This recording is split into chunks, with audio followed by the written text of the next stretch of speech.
Greetings to all.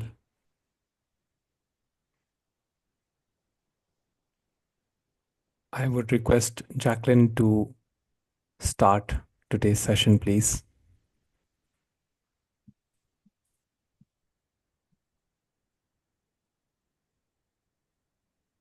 I think I'd like to start our session tonight with a story that I heard that will flow into a guided relaxation, a short guided relaxation before your talk, Jagjot. And the story goes like this. There's a woman in the United States who spent time in the 60s traveling in India and Nepal.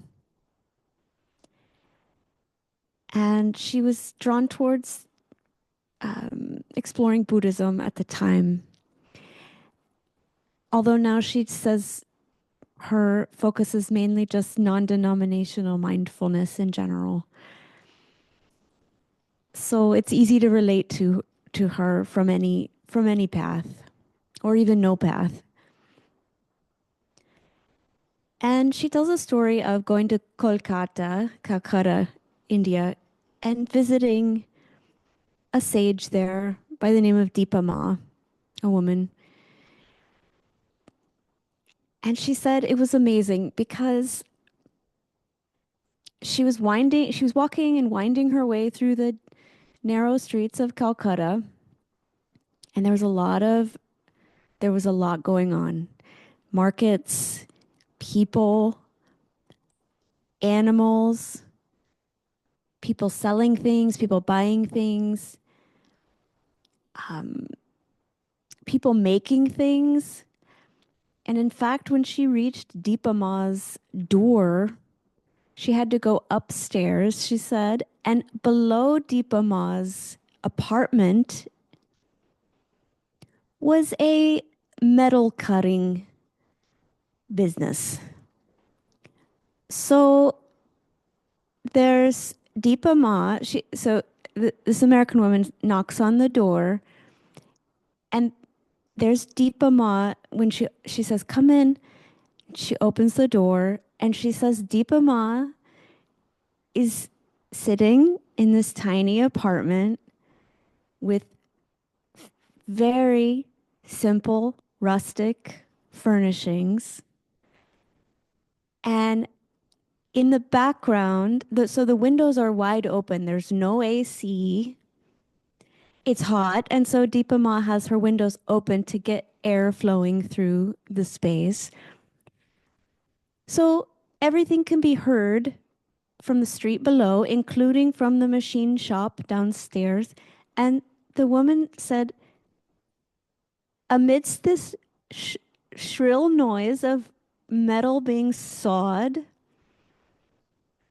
Deepa Ma just stands up and opens her arms wide and says, come here, come here.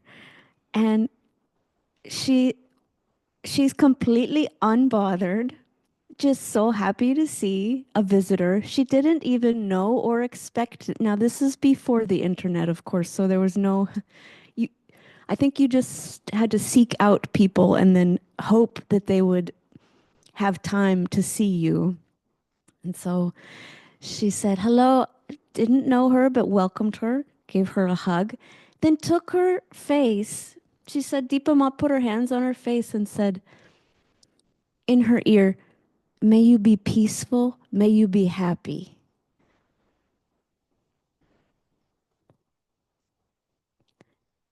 And this American woman said, I never forgot that.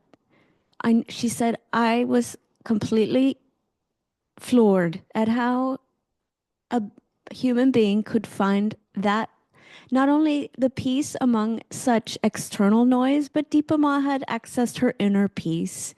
So nothing was bothering. And she was shining her own light for others, even what we would call a so-called stranger from another country who just knocked on her door. That story impressed me, and I'd like to meditate on peace, both internal and external, and happiness, which, you know, I've explored the idea of happiness. For me, as I get older, happiness is not an being in some kind of excited state, but more like a calm, like a serenity, I would call it. So for me, that's what happiness means. So let's let's take a moment before Jagjot begins his talk. Let's maybe if you feel like it, close your eyes, sit comfortably. Think about the noise. Now noise can be literal. Maybe we live in a city where there's a lot of traffic, or noise can be internal. Noise can take the form of feelings that are coming and going. Noise can take the form of surprises or unexpected events. There's a lot of forms that noise can take in our lives, but here I like to approach satsang as a space where we create a moment of peace. So I'll time for 5 minutes and we can think about here and now and accessing the place of inner peace that is always there within, no matter what's swirling and whirling around us. So feel free to close your eyes if you like, or just soften your gaze, or keep your eyes open. You have lots of options. And sit comfortably if you like, or walk if you prefer. And in 5 minutes, for 5 minutes, I'll remain silent. And in 5 minutes, I will gently remind us to come back to center, and we'll go into the talk at that point. So I'll remain silent now.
Allow yourself to, if you want,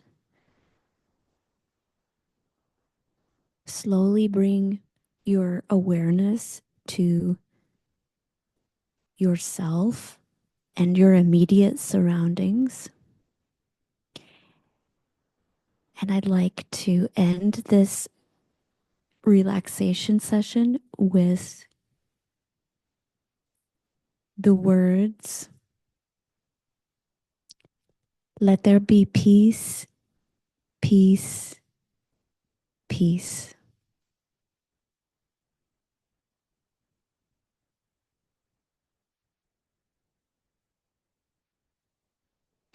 Thank you, Jagjot.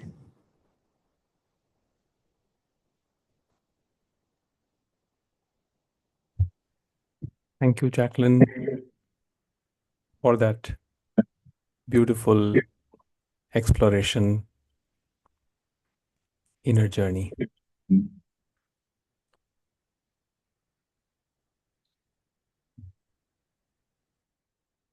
Let's explore the word peace. It's an interesting word, peace.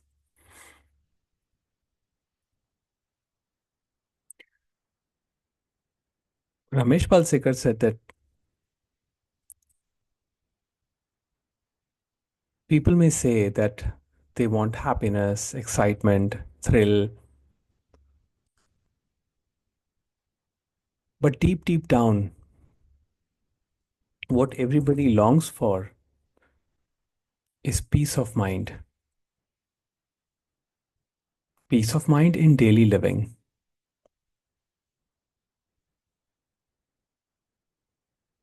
Because everybody has to live their lives.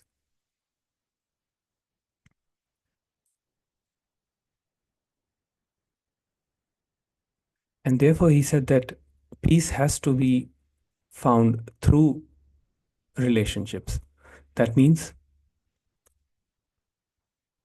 not in the flow of life, but in one's attitude towards life.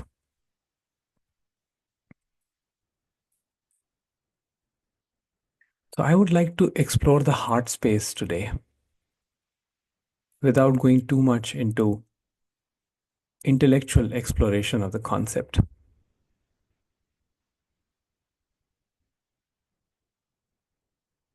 And Rumi says that beyond the right doings and the wrong doings, there is an open, vast field where I meet you. In my interpretation, what that means is a majority of our conflicts are tied to this intellect that divides everything into two, right and wrong, moral and immoral, virtue and vice, good and bad. This is good, this is what I want. That is bad, that is what I don't want. These are good thoughts, I want good thoughts. Those are bad thoughts, I do not want bad thoughts. And in this division, we continue to move like a pendulum.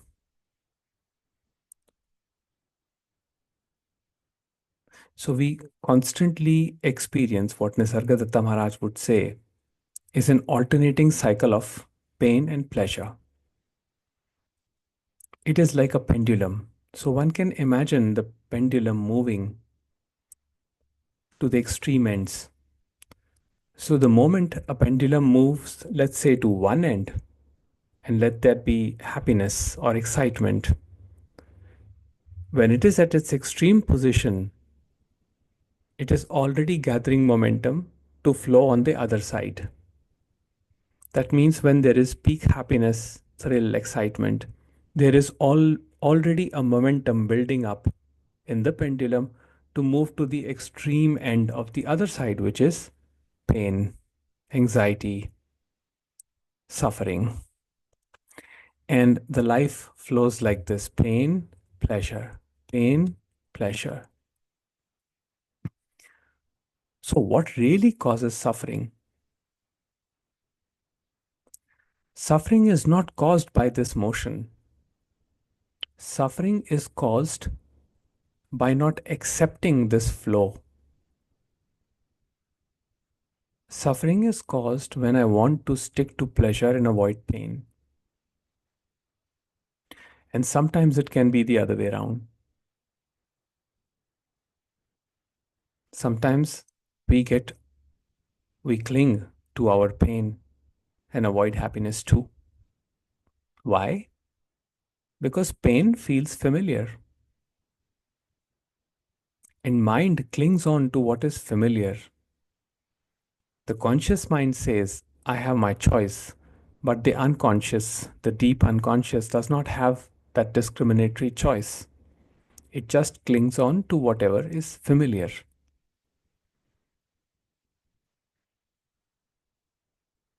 So, our inability to accept this cycle of pain and pleasure, where moments of pain are actually more than the moments of pleasure,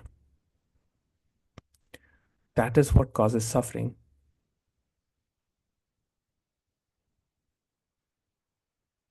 And realizing this, Nisargadatta Maharaj says in his book, I Am that the river of my life flows between the banks of pain and pleasure, but I cling to none. I flow completely surrendered in the middle of the banks without clinging to pain or pleasure.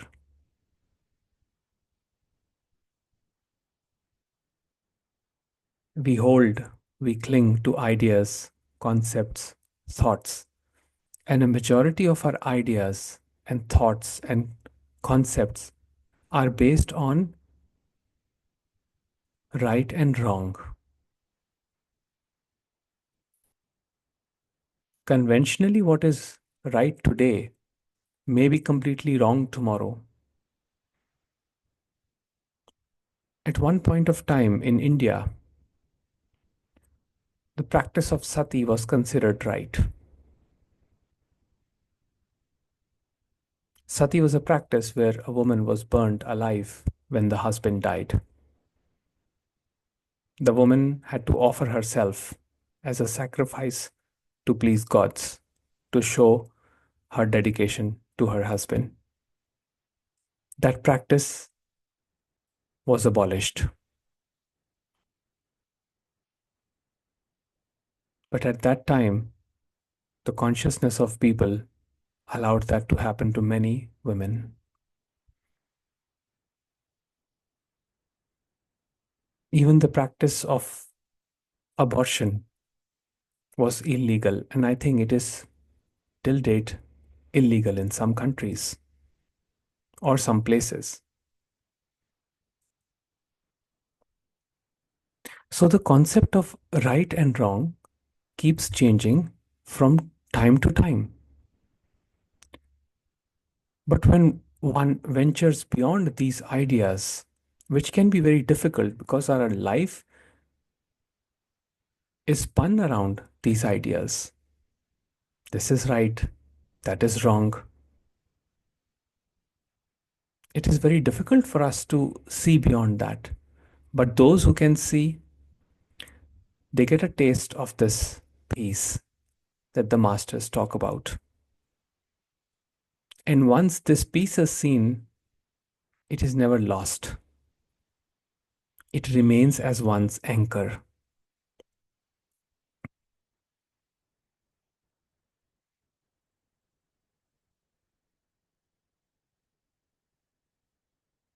One time, Ramakrishna Paramahansa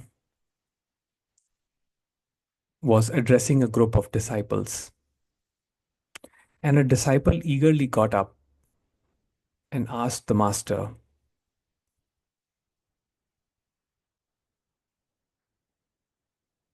what you call life is a horror show for me because there is death. He says, there is death. How do you justify that? And Ramakrishna Paramhansa just replied in one word. He said, it's God's Leela, the divine play. But the disciple was not very satisfied by that answer. So he asked again. He said, what you're calling as Leela is death. For me, it is death, and it is painful.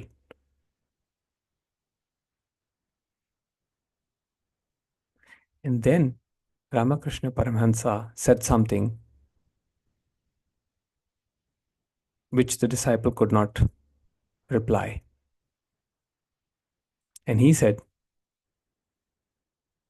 who are you? You say death is real to me, but then who is this me? Where is this me?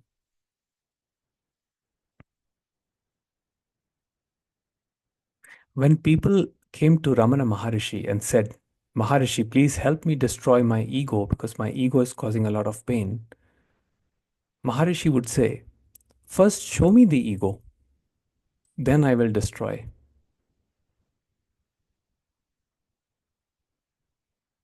He said, first find it and show it to me, and then I will destroy it for you.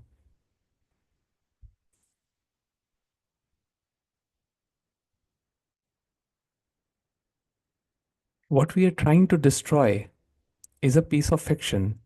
It is a flux which is constantly changing.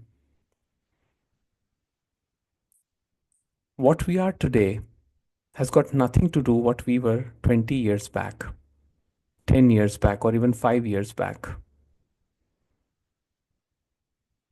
It was a completely different person. Yet we cling on to past. We cling on to the dead past because the mind creates a story around everything. So it says, I did this, I did that. I hurt my loved ones. I hurt my friends. I was not faithful to so and so person. I committed this deed which was unkind.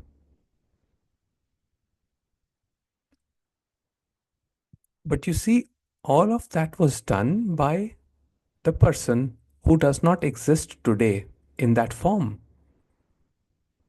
Because personality is constantly changing. Our beliefs are constantly changing. So, how can that be the truth? However, the mind clings to the idea because mind loves to bring attention on itself. So it clings to the idea that I did that.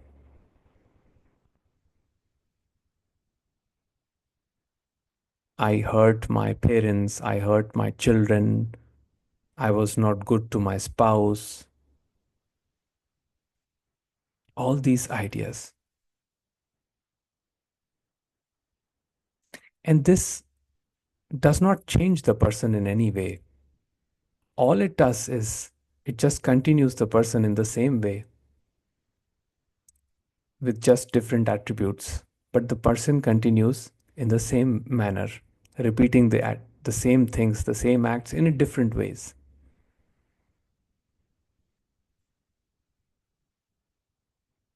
But yes, the basic structure of the personality keeps changing. The beliefs also change.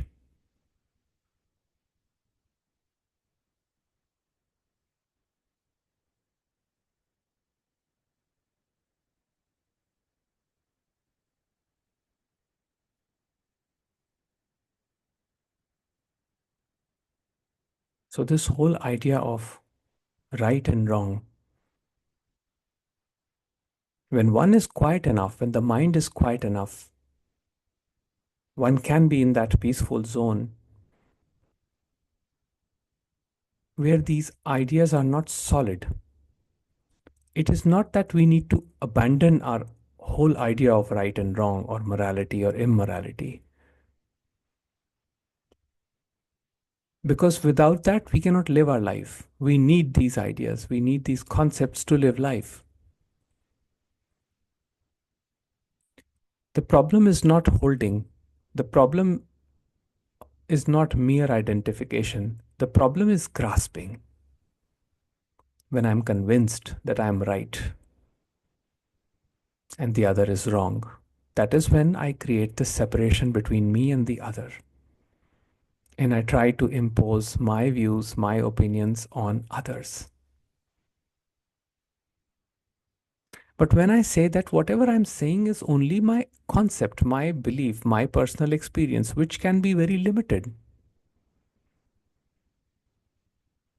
then I give the flexibility to the other person to interpret it in any way they like. They can agree, they can disagree. In the end, all teachings are only concepts,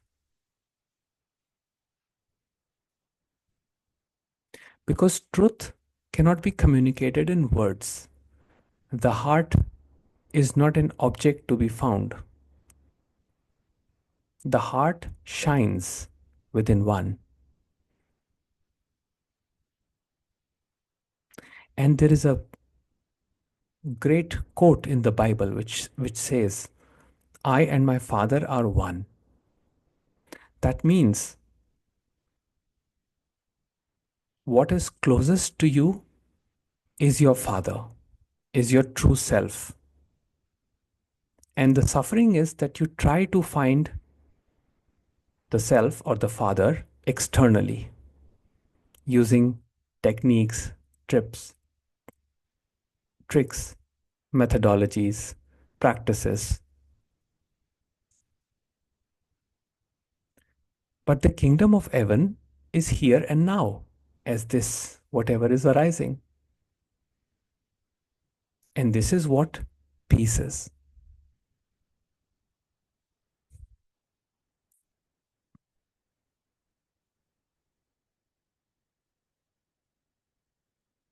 The mystic Joel Goldsmith says that, Lord, I place myself before you as an empty vessel.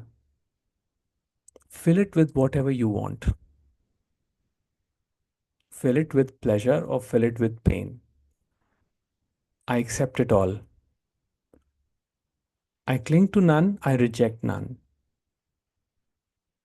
I fully surrender to whatever is being offered by the universe. And that is true meditation. That is the understanding of the heart. It is not an intellectual understanding, because intellect always wants to divide every concept into two. Intellect always remains in doubt, because intellect is the instrument, is a part of the inner instrument, which is called antakarna.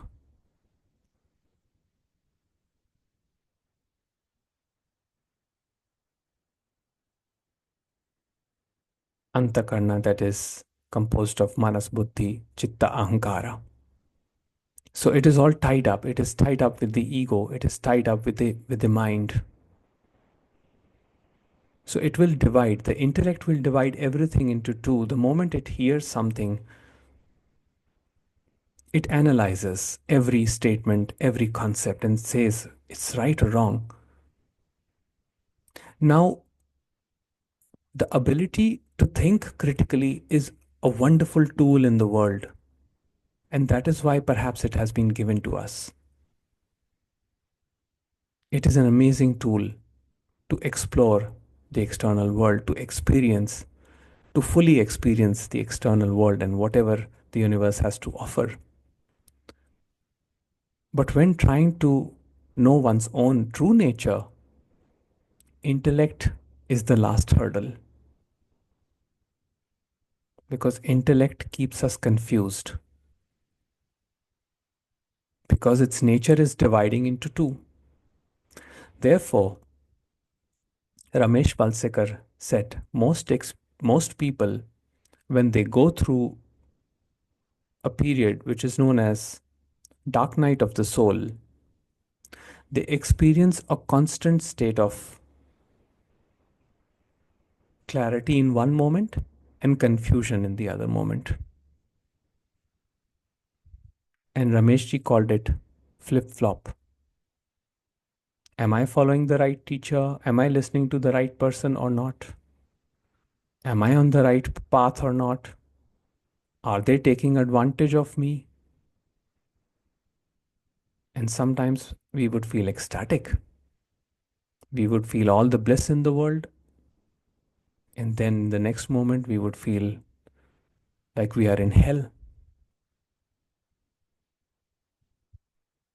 But as the heart awakens and the intellect instrument shuts down,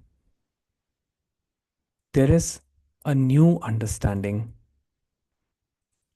There is a completely new perception of the world that we experience. We do not experience the world as good and bad after that. We experience this world as colorful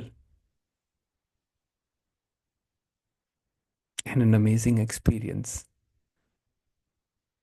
And simply being alive is enough in that, because one feels extreme gratitude for just being alive. And one can experience that peace even when one is going through very difficult, challenging situations in life, because that peace is never lost. The understanding that right now I am alive and experiencing this entire cosmos in this small instrument brings about a lot of gratitude. So, the true prayer to the Lord is not made up of words, because words create distance. Words are based on separation because words are based on thought. And thought by nature is separation between the thinker and the object of thinking. True prayer is prayer of the heart, which is direct connection, which is discovering that I and my Father are one, and the Father is not to be found through prayers, but through direct realization here and now as this. It is present, He is present in every experience. In fact, the very experiencing is happening because of the awareness. That is the self, that is the Father.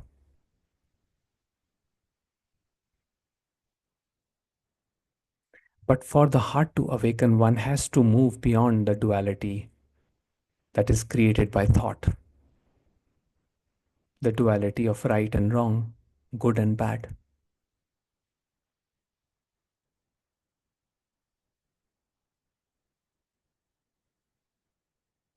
The intellect is a beautiful instrument, but it is still a limited instrument.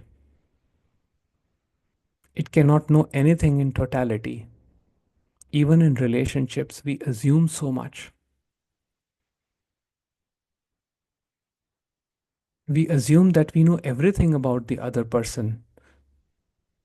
Now, I was discussing this with Jacqueline the other day, and I was saying that let's say, for example, you're driving a car and someone just cuts. And it happens very frequently in India because people change lanes very frequently in India. The traffic is quite a lot here, and it's very difficult with mixed traffic. It is very difficult to stay in your lane. And sometimes one has to be very vigilant while driving here because somebody may come unexpectedly in front of you and just cut you. What is the emotion that arises in that instant? There is anger, there is frustration. They both arise in that instant. I experience anger and frustration in that moment.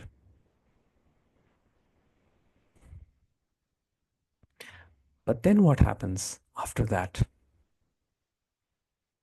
That is the story. That is the reality. What happens in the moment is the story, but what happens afterwards is the reality.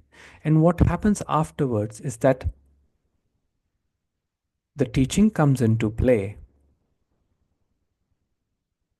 and it reminds that there is no doer of any action. And we don't know that the person who cut us, what forces are acting on that person. We assume that there is a person there, there is someone there who is doing this deliberately. But we forget that the human organism is subjected to so many forces. And these are not my words. This is written in Bhagavad Gita. Because Bhagavad Gita says that ego deluded thinks of itself as the doer. So when we think of ourselves as the doer, we also start thinking of others as the doers. And then we create this separation between me and the other. And that is what causes suffering.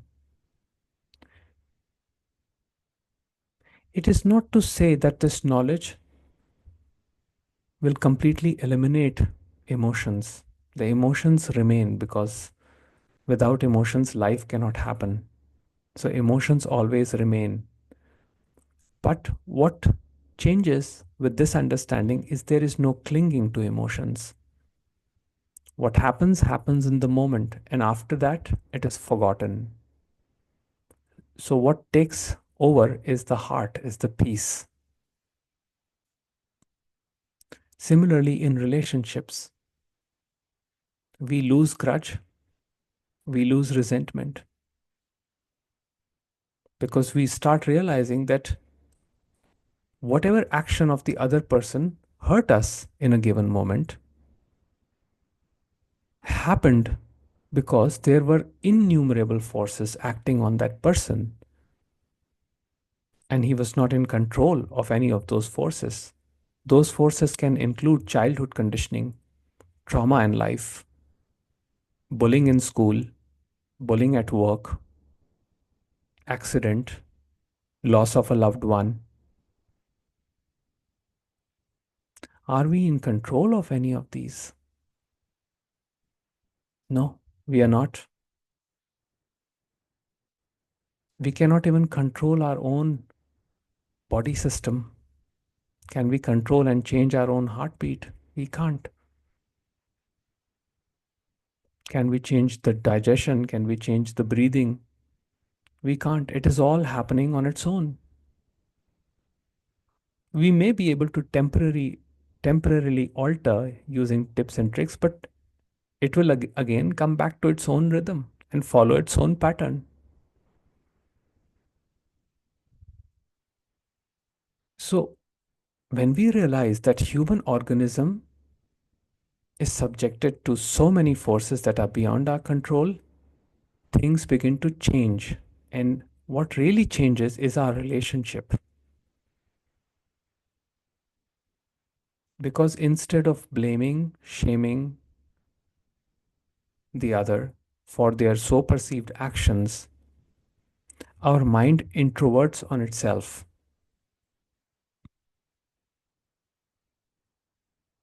The mind says, why am I upset? Even if the other person, let's say, is not doing something which is proper, which I think that they should do this way or that way, what is that in me that is creating pain?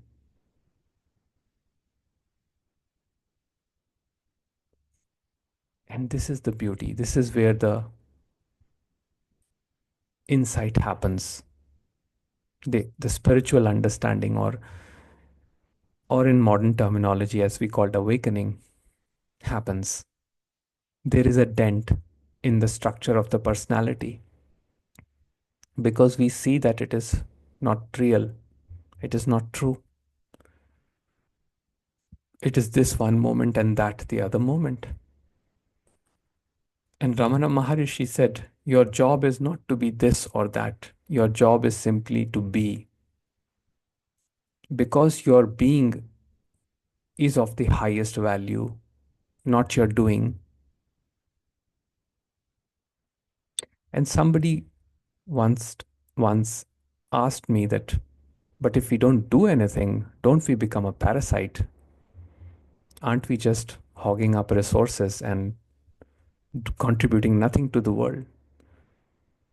And I said, what really are you contributing to the world that is so meaningful?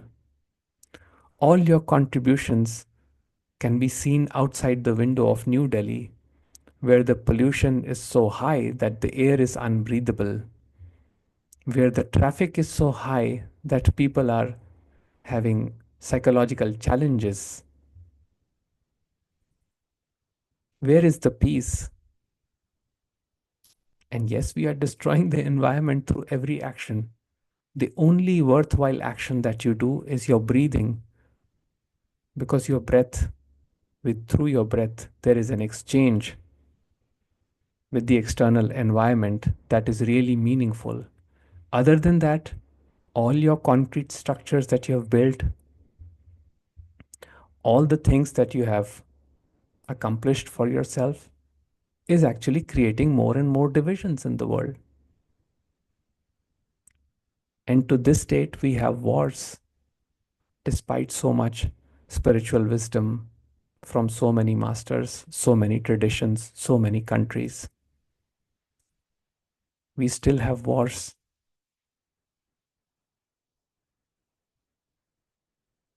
Where are we going wrong? We are going wrong because we believe in the idea of wrong and right.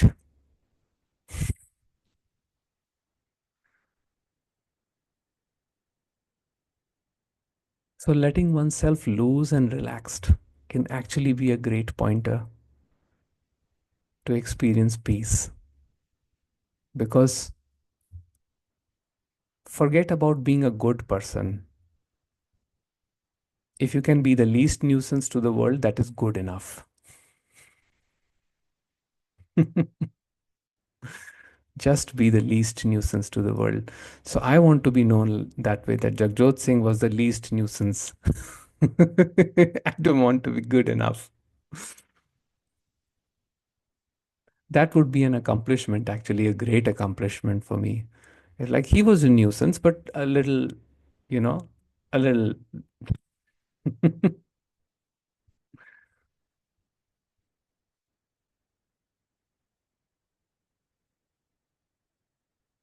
Okay, so if anybody would like to share anything or ask any question, please feel free to. You can raise your hand and I will unmute you.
Beautiful.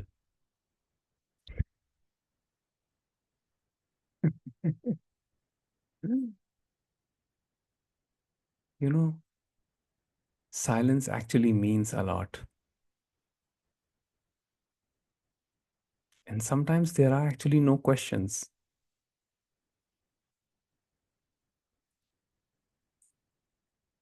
And to me, it shows that there is something going on within, some sort of reflection going on within.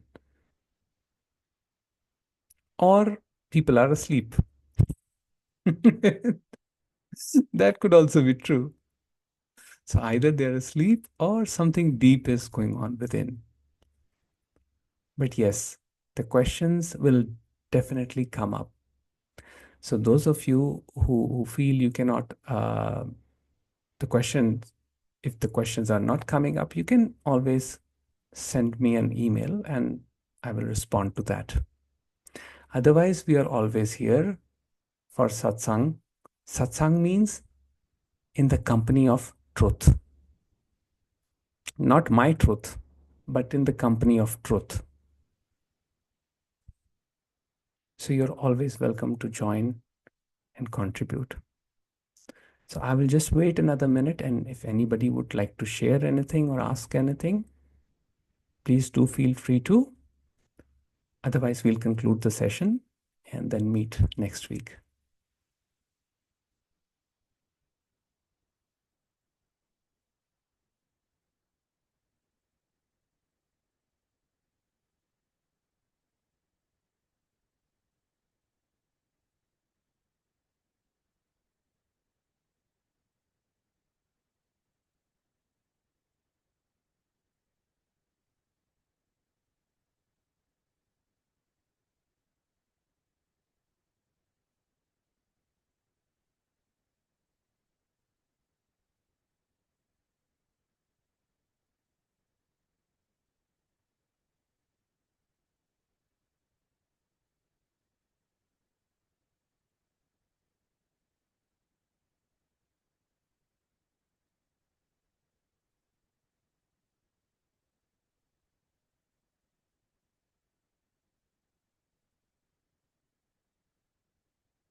Thank you all for being a part of this. And thank you, Jacqueline, for the beautiful meditation.